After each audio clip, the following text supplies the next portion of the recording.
We switched from an inkjet printer to a monochrome laser printer, primarily to save money, and right now, we mostly print in black.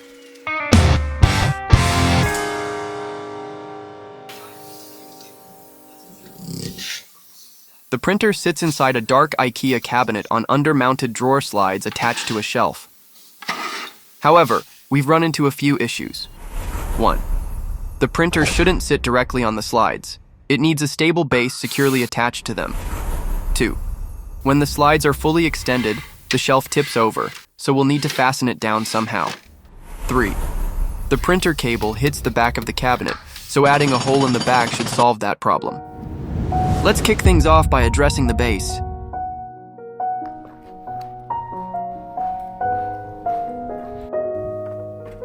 I have some 15mm thick OSB sheets on hand, which will be an excellent material for the printer base, but it has some screw holes on the upper side from its time in a shipping crate.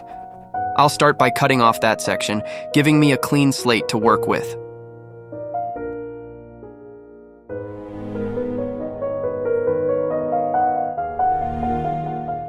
Now we can get started. I'll begin by measuring the spots for the cuts.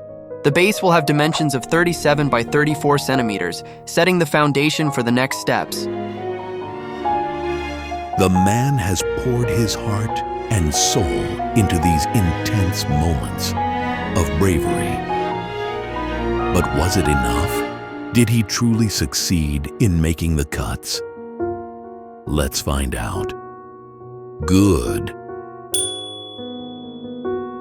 Yes. Very good.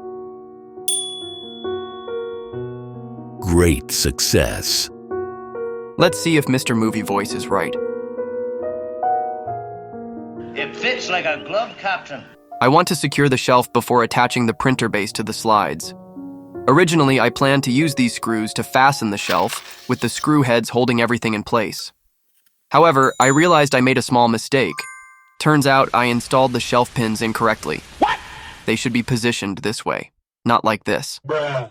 As a result, the shelf pin holes are now a few centimeters off, so I'll need to come up with a new solution. After rummaging through my random parts box, I found these corner brackets, and they're going to be perfect for the job. Let's get them attached. This screw didn't want to cooperate at first. No! So we had a little chat off camera. You will do as I say. Now we're buddies. Good job. Now when that's done, we can move on to attaching the base plate to the sliders. We'll use the holes on the side of the slides to attach the base with some type of screw.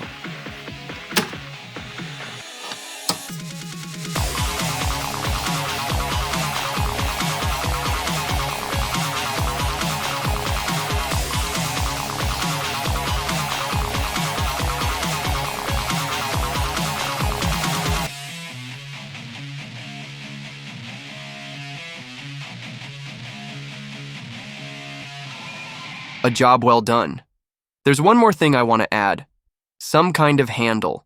One simple solution that came to mind is this. A cable tie. I don't know if these things are really called a cable tie, but that's what I use them for. It might not be the prettiest solution, but it's functional for now. I'll begin by carefully locating the center point, marking it precisely.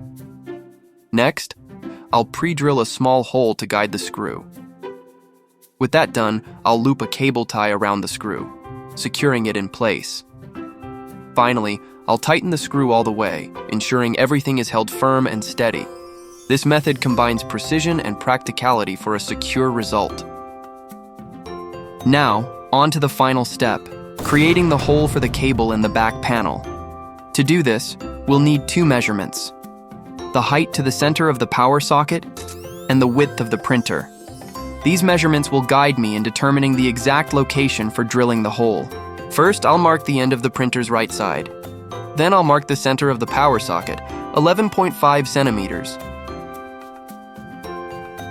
I picked up this budget-friendly hole saw drill set from a local hardware store in Sweden that offers more affordable tools and supplies. A 29mm hole should be plenty big enough for the cable to fit through. Let's pre-drill first. You amateur. Sorry.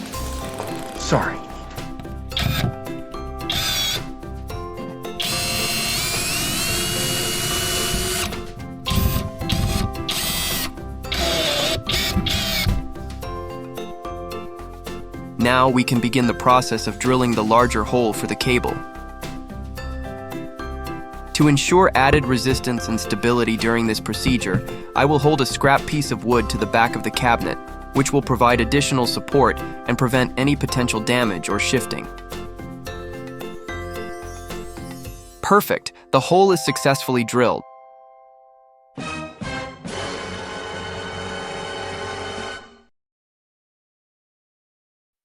I'll take a moment to clean up the area, and next, we'll proceed with carefully threading the cable through the newly drilled hole.